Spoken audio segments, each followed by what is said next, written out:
Quiero darle la bienvenida a Stefano Samagni, presidente de la Pontificia Academia de Ciencias Sociales del Vaticano, al ministro de Educación, Nicolás Trota, a Fernando Flores, que preside el Foro Ecuménico Social que organiza junto con la Universidad Nacional de 3 de Febrero este evento, y otros más que se van a hacer en el futuro, y a Gustavo Vélez, que quizás no aparezca en pantalla porque está en una reunión en la Residencia de Olivos, pero que lo está escuchando y va a participar también después en los comentarios.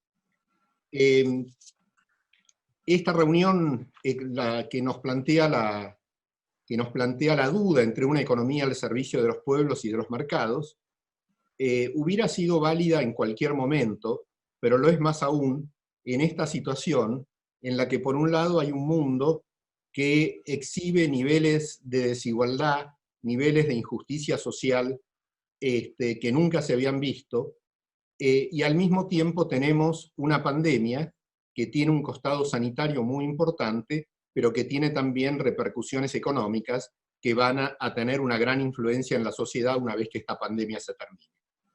Y todo parece indicar que en los marcos de las ideologías que reinan en este mundo tan desigual, van a ser una vez más los sectores más postergados los que se vean más perjudicados o vean su situación incluso aún más deteriorada por los efectos económicos que va a tener la pandemia. Por eso nos pareció que era muy importante, sobre todo por contar con una autoridad económica del nivel de Stefano Samagni, en poder escuchar esta conferencia de Samagni y después comentarla junto con Gustavo Vélez, y Nicolás Trota y Fernando Flores. A continuación va a haber otra sesión con un panel que luego va a presentar en su momento Fernando, que va a coordinar Silvia Neistat, periodista del diario Clarín, con una serie de rectores y de profesores de distintas universidades argentinas y europeas. Bueno, creo que es más importante. Yo voy a tener oportunidad de hacer más comentarios después, pero creo que es fundamental que escuchemos a Stefano Samagni, así que le paso la palabra al profesor Stefano Samagni, presidente de la Pontificia Academia de Ciencias Sociales. Bienvenido, profesor. Gracias. Buenos días todo el mundo. Yo quiero disculparme porque no tengo la vergüenza de hablar en castellano, una lengua que nunca estudié, pero la he aprendido por práctica. ¿A dónde? En Argentina, cuando vino por la primera vez hace 26 años. Fue la primera vez de mi visita a la Argentina. Entonces me disculpo, porque mi idioma no es bastante rico, pero prefiero hablar en esta manera porque sé que la traducción simultánea no siempre funciona. Muchas gracias a Fernando por la invitación, al señor ministro Trota de la Educación y a todos los amigos que están coligados en esta ocasión. El grande autor griego Heródotos escribió ta patemata matemata, que en griego significa los sufrimientos enseñan. Ta patemata matemata, los sufrimientos enseñan. Y los grandes sufrimientos enseñan mucho. Entonces, la primera cuestión, ¿cosa nos va enseñando esta pandemia? En otra manera, ¿qué lecciones podemos traer de esta novedad? La primera lección es que todos, científicos, políticos, intelectuales, empresarios, personas comunes, tenemos la necesidad de un baño de humildad. Un baño de humildad. ¿Por qué? Porque en los últimos 40 años, más o menos, hemos cultivado la ilusión, una doble ilusión. La primera es la ilusión de un crecimiento lineal nell'area de la economía. Y los economistas saben que no es posible un crecimiento lineal. Pero esta fue la ilusión. La segunda ilusión es de haber una sociedad sin límites. Vosotros conocéis la University of Singularity, la Universidad de la Singularidad, que está localizada en California. El jefe científico de esta universidad es el profesor Kurzweil. Recientemente, el año pasado, en una entrevista, él declaró que antes del año 2050 la vida humana puede llegar a 120 años por todos. Entonces, esta era la mentalidad que antes de la pandemia ocurría en nuestra sociedad. Y voy a dar un último ejemplo. En el año 1969, William Stewart, que fue un responsable de la en los Estados Unidos, antes del Congreso, dijo, voy a citar, la guerra contra las malaltías infectivas está vencida y no hace falta que de ahora los libros de medicina las tratan. Esta es la citación. Entonces, la idea fue que la ciencia del tiempo fue capaz de vencer contra cualquier tipo de infectivos. Y la consecuencia fue que las universidades de Harvard y de Yale, que son primeras universidades, cerraron los departamentos de medicina infectiva. Para otra cosa puede ser. Esta pandemia nos ha indicado que tenemos, como he dicho, la necesidad de humildad. Humildad viene de la palabra latina humus, que significa tierra.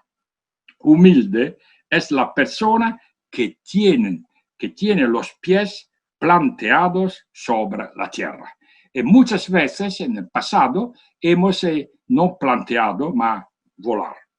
La segunda lección que esta pandemia nos indica es que hemos pecado en el pasado reciente de prudencia. Como sabéis, prudencia es una virtud. Y San Tomás definió la prudencia como la auriga virtutum, en latín, que significa la virtud que guía en una manera segura todas las otras virtudes. Nella comune discusión, prudencia está equivocada. Porque muchas personas piensan que ser prudente significa no tomar riesgo. Es verdad el contrario, porque prudencia significa la capacidad de ver a lejos y como consecuencia tomar decisiones ahora. Lo que pasa en este caso es que la pandemia no es un cisne negro. Como sabéis, la expresión cisne negro fue inventada de Aristóteles hace 2400 años, aunque que fue el economista estadístico Nassim Taleb, que ahora es profesor en los Estados Unidos, que en el año 2008, al tiempo de la grande crisis financiera, dijo: la crisis financiera es un cisne negro, que significa un evento que no se podría anticipar. Tenemos que decir que esta pandemia no es un cisne negro, aunque que muchos periodistas y también intelectuales van a decir, es una vergüenza que se usa una palabra que está equivocada. ¿Por qué no es un cisne negro? Porque esta pandemia fue anticipada.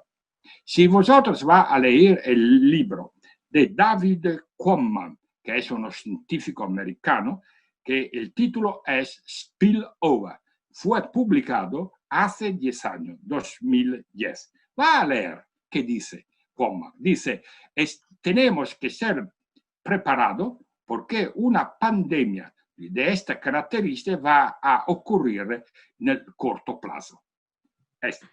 Después, Anthony Fauci, que es el director de la Institución Nacional por las Malaltías Infectivas Americanas, en un ensayo publicado hace 3 años sobre la revista Elio, él había anticipado lo que pasó. En fin, en septiembre del 2019, el año pasado, la Organización Mundial de la Salud había publicado como se dice, un reporte. El título es A World at Risk, que significa el mundo en una situación de riesgo.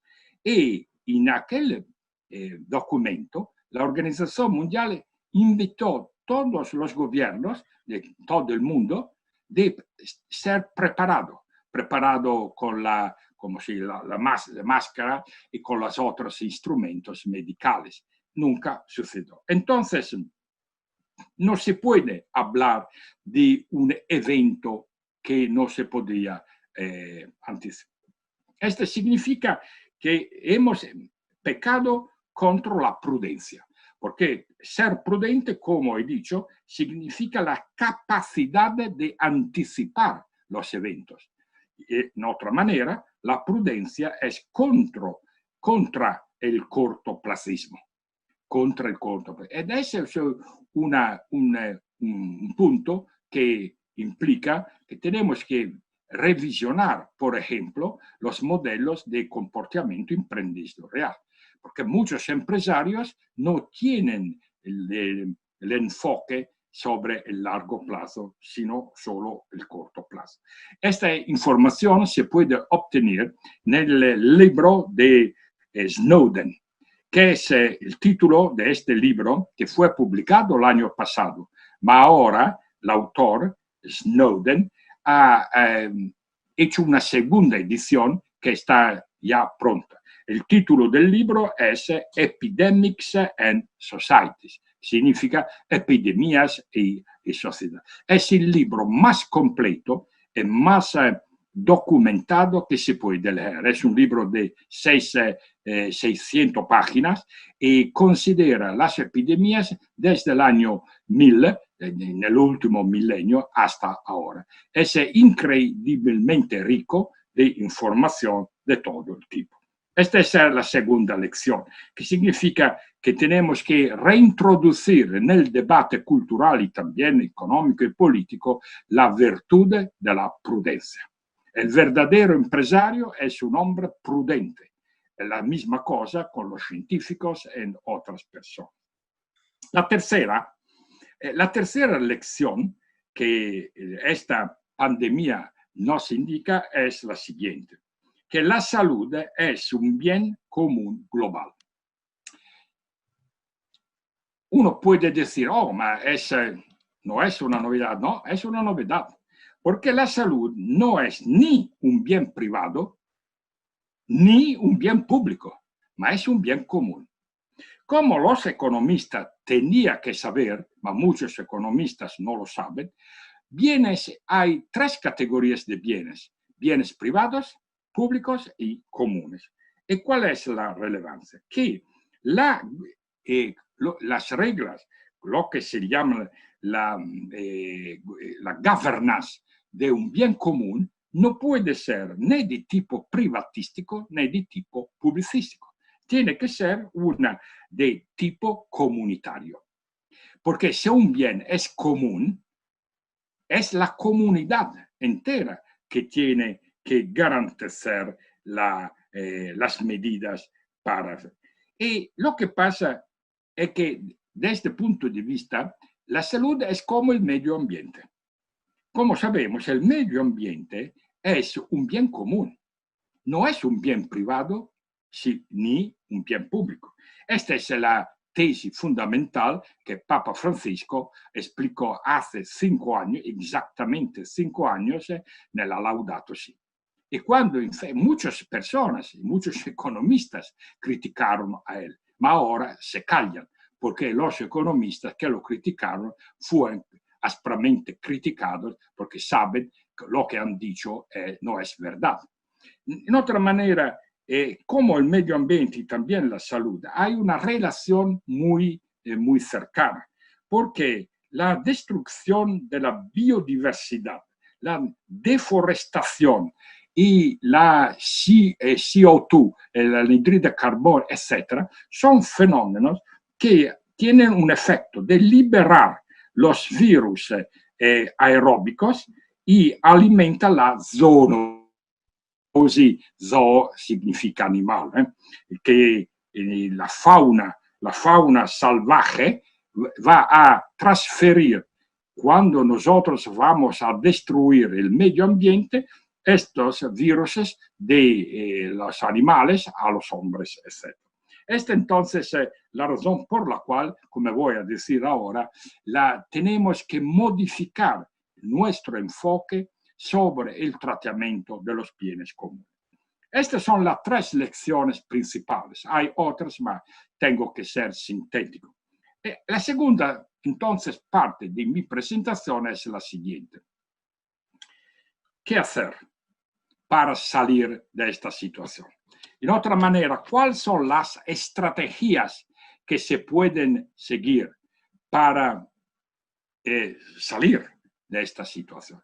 Dos son las principales estrategias.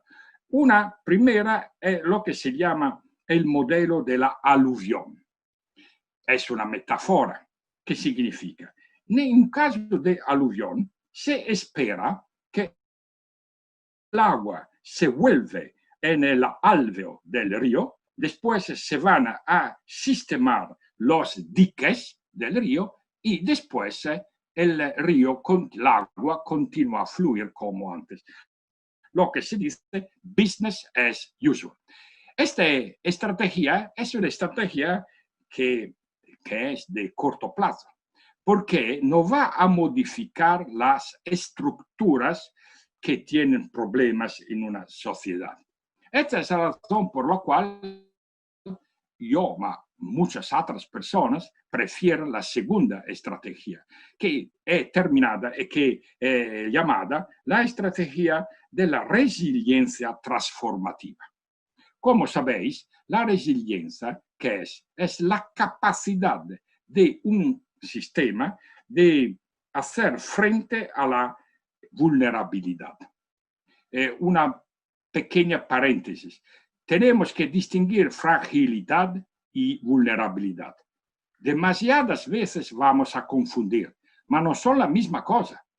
La fragilidad es la situación de una persona o de un sistema que en este momento tiene problemas, tiene de un tipo o del otro. ¿Qué es la vulnerabilidad? La situación de una persona o de un sistema que en este momento está ok, está perfecto, pero tiene una probabilidad superior al 50% de caer en una situación de fragilidad en el tiempo de un año antes. Entonces, si queremos ayudar a nuestra sociedad, es verdad que en el inmediato, en la situación de emergencia, tenemos que combatir las fragilidades, pero no es suficiente, porque después, cuando en algunos meses esta pandemia va a desaparecer, si no hemos la capacidad de modificar algunas estructuras de nuestras estructuras económicas, sociales, financieras, tenemos el riesgo que en el próximo futuro una otra pandemia va a producir. Esta es la razón por la cual yo, como he dicho, y muchas otras personas como se dice, combatan, se aplican para garantizar la estrategia de resiliencia transformativa. La pregunta es, si queremos ir en esta dirección, ¿cuáles son las partes del sistema que tenemos que transformar? Atención, yo he hablado transformar, no reformar, porque las reformas no son bastante. Las reformas van bien por el corto plazo, pero no por el largo plazo. Tenemos que transformar algunos bloques de nuestro sistema para, como he dicho, garantizar la resiliencia. Voy a indicar algunos, no porque son todos, pero lo que pienso son más urgentes. El primero, el bloque de transformación, se refiere a lo que se llama el modelo de desarrollo. No se puede continuar con el modelo de desarrollo económico y social hasta ahora aplicado y que ha producido lo que sabemos, por el cual no hace falta que voy a repetir. En particular, ¿cuáles son algunos puntos de esta transformación necesaria? Primero, lo que se llama la economía verde. Como sabéis, la Unión Europea al principio de este año ha adoptado the New Green Deal, que en inglés significa el nuevo plan verde, que significa pasar del modelo de la economía lineal, de producción lineal, a la producción circular, la que se llama la economía circular. Este es un punto fundamental, porque de otra manera el riesgo es que antes del año 2050 la posibilidad de vivir en esta tierra no es garantizada. El segundo punto es de combatir de la monopolización, que significa la concentración del poder económico. Este es un punto muy importante. Muchas personas, los que se llaman los economistas liberalistas, los que tienen cabeza, que son inteligentes, la han aprendido. ¿Por qué? Porque la concentración del poder económico es contra la economía de mercado. Todo el mundo que ha estudiado un poco de economía sabe que la economía de mercado presupone la competencia. Mas si hay una concentración de poder, no hay la competencia. Vamos a ver un caso, un solo caso, GAFAM. ¿Sabéis qué significa GAFAM? Es un acrónimo que significa Google, Amazon, Facebook, Apple, Microsoft.